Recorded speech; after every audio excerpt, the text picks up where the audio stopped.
All right, welcome back to another video. So this is a little bit different of a video here today.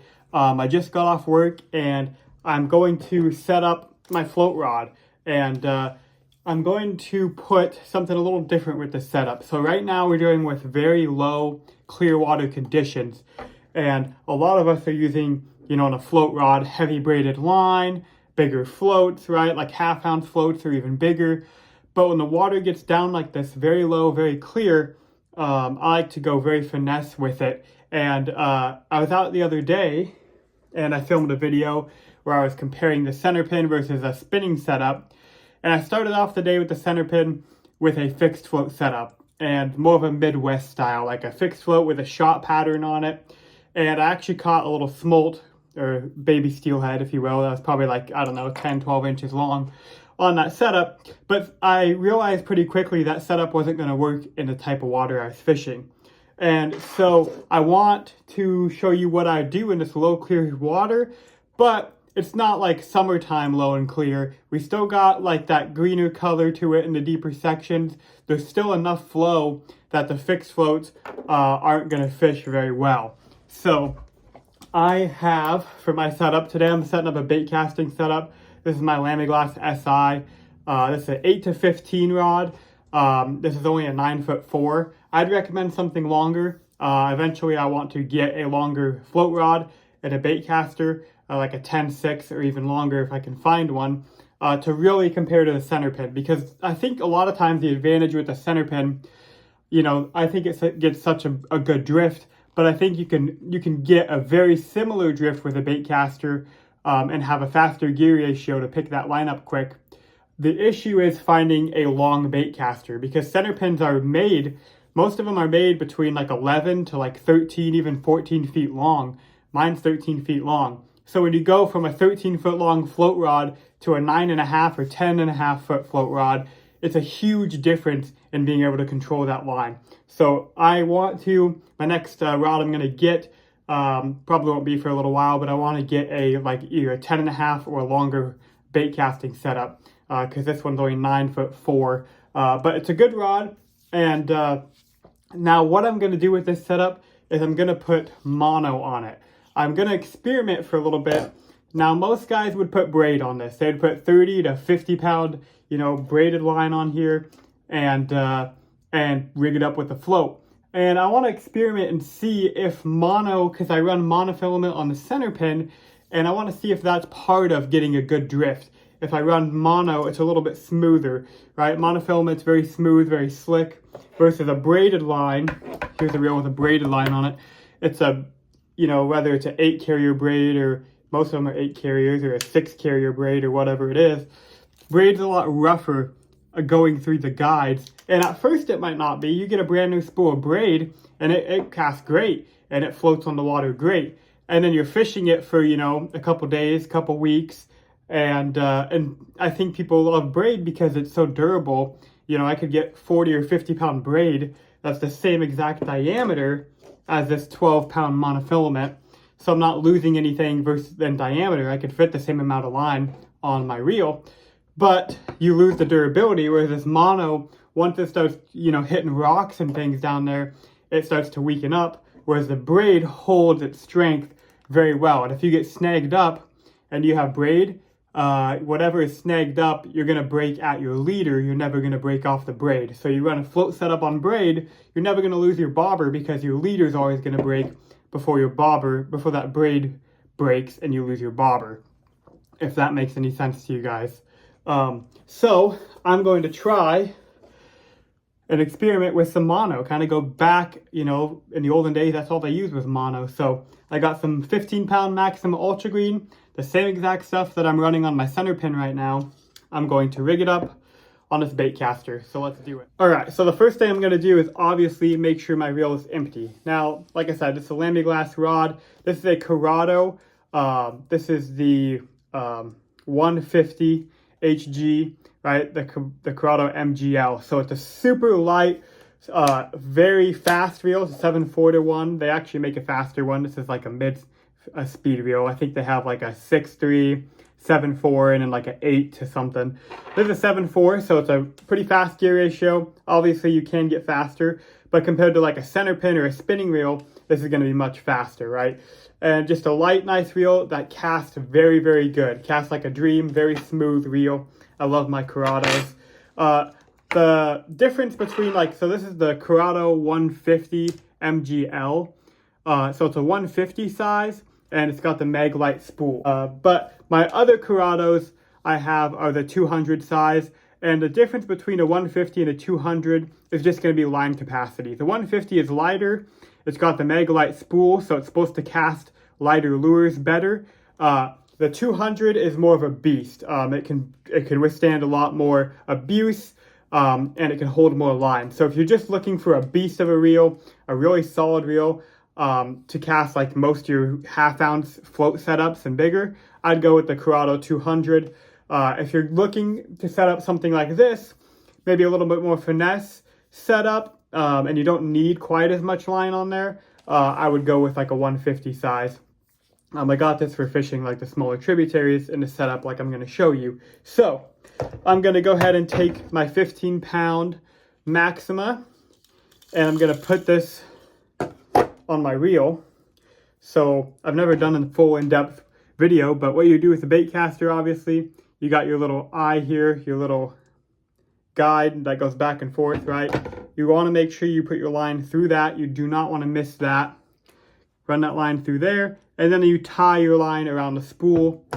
Not really going to show you guys that. You guys probably get the gist. Some of these will have like little holes in them. This one has holes in it, like a wiffle spool that you can actually slide your line in and out the other side. Some of them are just going to be a straight round spool depending on your bait caster that you have. And then I'm going to tie up. And I tie just a couple overhand knots. I go either around that spool, or if you got the holes in it, go through the hole and out another hole. And I just tie a couple overhand knots, because really I never ever should get down to the spool. You know, if you hook a fish and it gets you down to the bottom of this, you either have your drag way too loose, it's a 40-pound steelhead, or you didn't, pay attention and you don't have very much line and you need to put new line on there. So I just did a couple overhand knots, tied it around there. And then I'm just going to go ahead, make sure my drag is decently set. And usually I just throw the spool like on the ground if you got somebody that can hold it with a pin or something. But I'll just throw it like on the ground or in like a backpack or something that'll kind of hold it. And I'm going to keep tension with my other hand here. This is the right hand retrieve. So my left hand I like to do it on a rod. It just makes it a little easier. So I hold the rod and I pinch that line in here, because you want to keep tension. You don't want to just reel up that line with it all loose, because then it's going to be loose on your spool. You want to keep tension on here, keep it kind of taut. So I pinch it right there, and then I reel that line on. And again, I want to keep that line taut and I want to keep it even. So I'm not just buzzing this thing as fast as I can. I'm doing like a steady reel and making sure that line is laying on there nice and even and nice and tight. It's not, loose wraps that are going to backlash really easy. So then I just keep on reeling that up. All right, so I actually finished off the rest of that spool. So it is empty, but don't think that you need a whole spool. That was like 200 something yards of line, but I already had used some of it on the center pin. So really I've probably got about 100 yards or so, 120 yards on this reel. And what I like to do is reel it up. You guys probably hard to see, is reel it up just so there's, I don't know, maybe like 1/8 of an inch gap right here. You want to make sure you don't over spool your line. A lot of guys, especially newer, will reel on too much line and get this to where that line is like up in that spool, up in the lip right there, and it's going to cause huge issues. So you want to keep, maybe like an 1/8 inch gap right there. That way that line's not going to go over the spool and screw some stuff up. So got that set up. Now you can already tell I haven't had a mono on a reel like this in a long time. I have some bass reels that have fluorocarbon on them. but mostly I'm fishing braid. So just feeling this on here with the mono and pulling the drag out, it feels so much smoother than having braided line. I will tell you that right now. The mono is just way smoother than braid. So now what I'm going to do is I'm going to run this line through the guides on my rod, and then we'll go down to the end and I'll show you how I'm going to set it up. All right, so I ran my line through the guides on my rod. Everything is good. Make sure, you know, obviously that you didn't miss a guide or that you didn't twist that line at all. It's ran through the guides perfectly smooth. We've all been there where we put a line through, we get it all set up, and then we go to cast our rod and we realize we missed a guide or that we like looped it over and it's all wonky. So make sure before you tie anything, double check, make sure your guides are all good and that you didn't miss anything. So what I'm going to do here is I got my mono now, my 15-pound mono coming off my reel through my rod. So now I'm going to go to my float. Now, because this is going to be and right now I'm fishing lower clear water, I'm going to run either one of two floats. And it really depends on the flow in the river that I'm fishing. I'm either going to run a 3/8 ounce float, okay, which when the water is normal or higher, you know, I run like a 1/2 ounce or like a 5/8 ounce float, something bigger that's going to be more stable in the faster water. When the rivers get low and clear, I'll run a 3/8 ounce or a 1/4 ounce float. And the two brands of floats, or the two styles that I really love, are the Bomac clear floats or the Aero Float AF5. Now the AF5s can be hard to find sometimes, but I really like the double stem on them and the way they track in the water. Now when you buy a float, not every float is created equal. And you know, they're manufactured in factories where they're making a lot of floats at one time. So what will happen over time is you will get floats that have inconsistencies, right? A lot of times, like say like a balsa float or a fixed float, a lot of them are going to be made with a little bit more consistency. Then this balsa is going to be more consistent.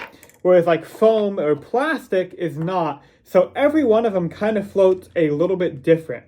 So like for me, right, here's a 1/4 ounce Bomac clear float, right?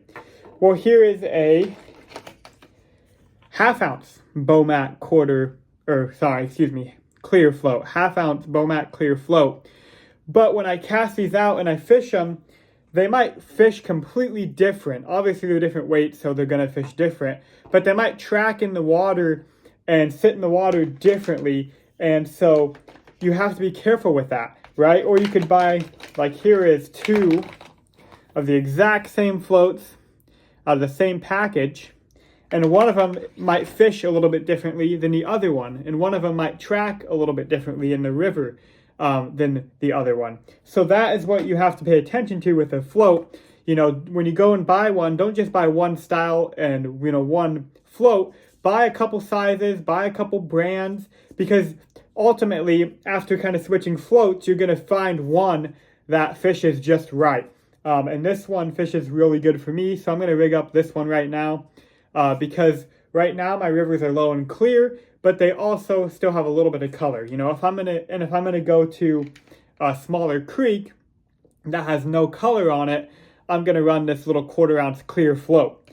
But the river I've been fishing still has a little bit of color and a little bit of depth to it, so I'm gonna go with a 3/8 ounce inline AF5 float right here. So anyway, that's enough nonsense about floats. So I got my line here. From here, it's basically just a simple float setup, but you guys can watch.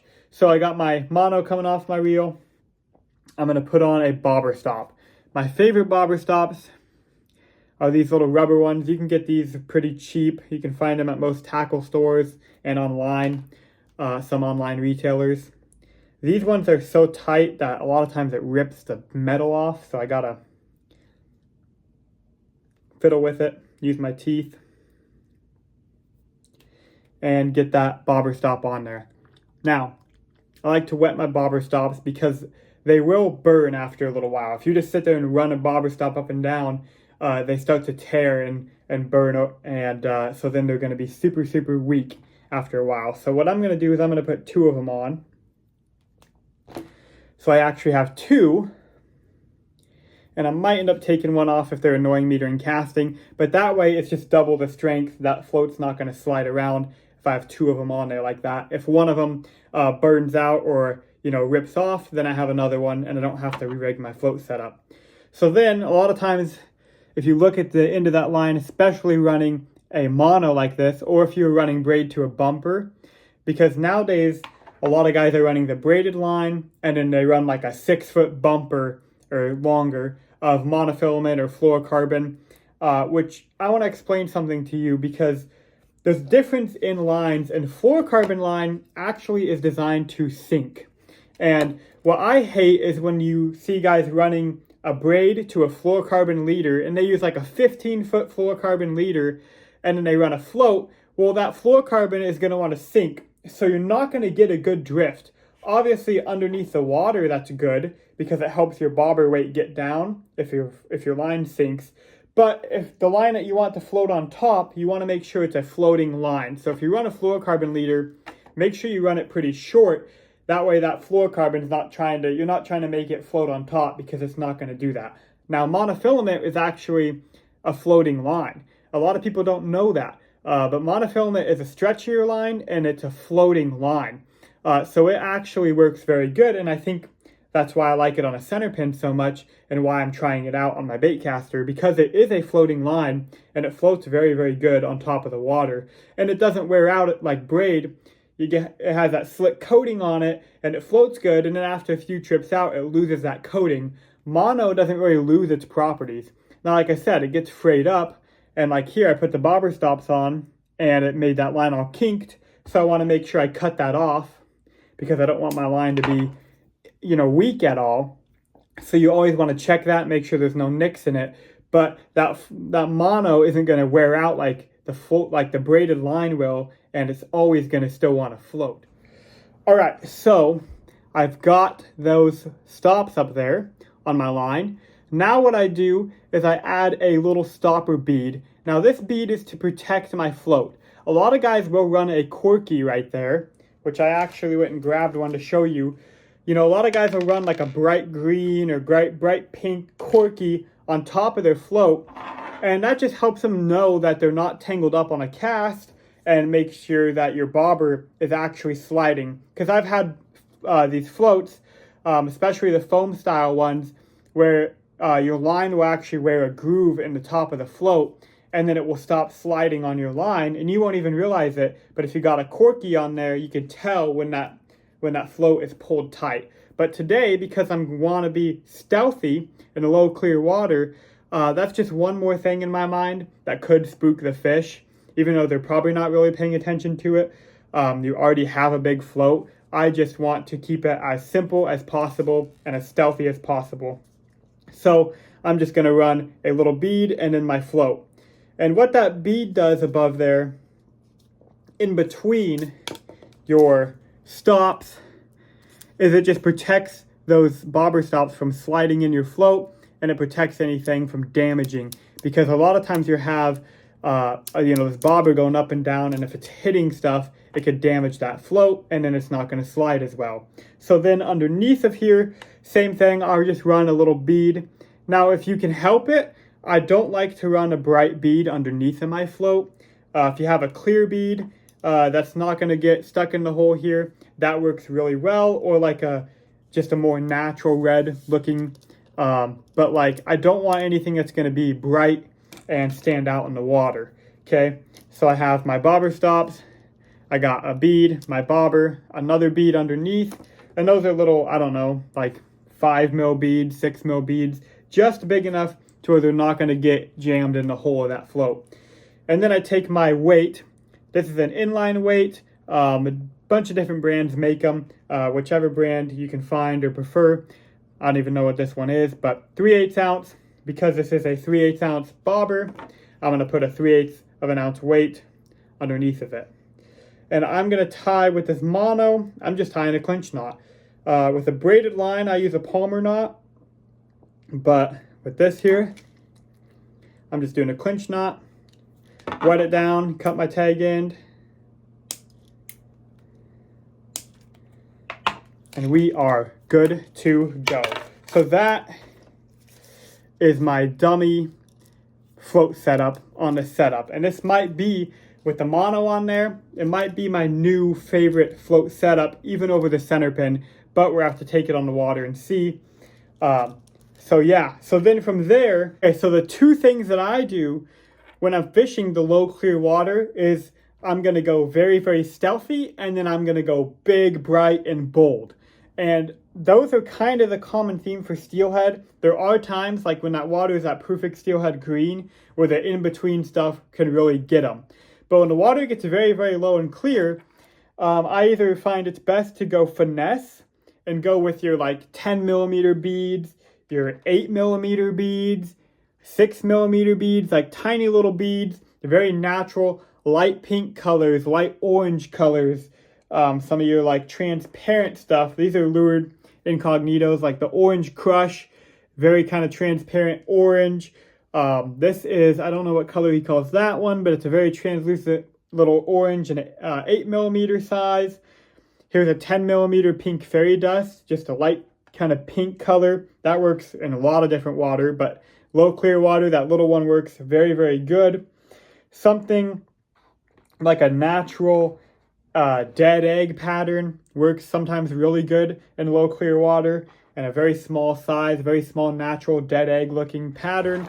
So there's that kind of bite that I'm looking for, the kind of natural small approach where you don't want to spook the fish. There could be fish in a hole, could be early morning, and you don't want to spook these fish because they could get spooked very, very easily. So you start out with like the smaller natural presentations, maybe like a little jig. This one's not super, super small. It's kind of bold, but you could get like a nightmare pattern jig, or like a very natural brown or like green, very natural subtle colored jig with a little piece of shrimp on it if it's allowed. Something like that, very natural. Okay, that's always going to be my go-to, my first drift through the hole, my first few drifts. Now, on the other end of that, what happens is these fish can get very, very stale, right? Water's low and clear, they're not moving much. They probably have seen a ton of the natural stuff because everybody goes, oh, it's low and clear, so I got to throw natural and I got to downsize. So once they kind of figure that out, sometimes that doesn't work. Sometimes going the complete opposite in the low clear water, just throwing something big and obnoxious, a full 6-inch bright pink worm, a 16 or a 20 millimeter, 23 millimeter bead that just knocks them in the face and really gets them aggravated.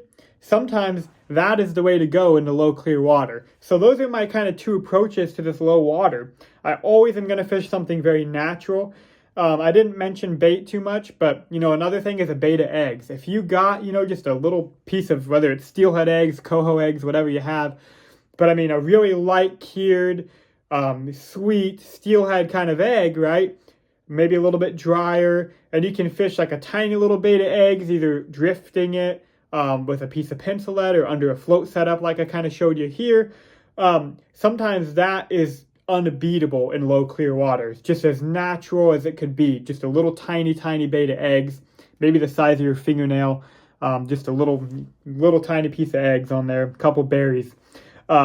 So something like that I think is unbeatable. But even sometimes they've been pounded and they've seen all the natural stuff, they don't want it, and some places you just can't fish bait, so that's not an option. So that's when I'm going to go and just hit them in the face. Sometimes they're stale, and you just got to wake them up. You just got to get them going. And so something like the bigger beads, a bigger worm, maybe a big bright orange or pink or bright green jig, something that's going to hit them in the face and wake them up. Plugs. A lot of people overlook fishing plugs for steelhead. And even the bank guys, I'm going to grab one here for you.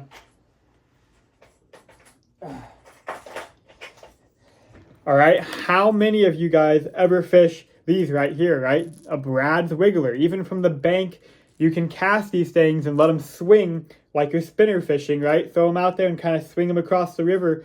And when the fish are very stale and you got to wake them up, sometimes, throwing like a plug like that, a spinner, a spoon, something bright, flashy, aggressive, sometimes that's what it takes in the low clear water to get those fish to react, because they're not in a feeding mood at all. That natural feeding response, even though they're not necessarily feeding, they still have the natural instinct, but sometimes you cannot get natural enough with fishing. It just doesn't happen, you know? If you think about it, you've got bobbers, lines, weights, hooks, all this stuff. How natural can you really get compared to a real piece of salmon egg or steelhead egg floating down the river? It's uncomparable. You can get dang close, but it's so hard to actually, I think, imitate that perfectly. And so those fish they just get to where they're like, no, I'm not going to bite. So getting them to react by throwing some crazy aggressive lures, spinners, things like that, or like the big beads or big worms, it just is a completely different mindset. It's going from that more of that natural feeding, response, kind of like fight or flight response, as we'd say for a human, that more natural kind of feeding response. Now he's going, okay, this is just a big thing in my face. It's weight, it's going to get pounded. So those are kind of the two different ways you have to look at it in the low clear water. I always start off fishing as natural and as small as I can, and then I start to work my way up from there. So that's my tip for you guys fishing the low clear water. Get out there and slay. There's still fish moving around. There's still a lot of fish being caught. I caught one the other day and saw quite a few more caught. So there's still fish out there. It just gets a little bit tougher. You just got to become a better angler than everyone else on the river. So stay tight, guys. Get out there and slay.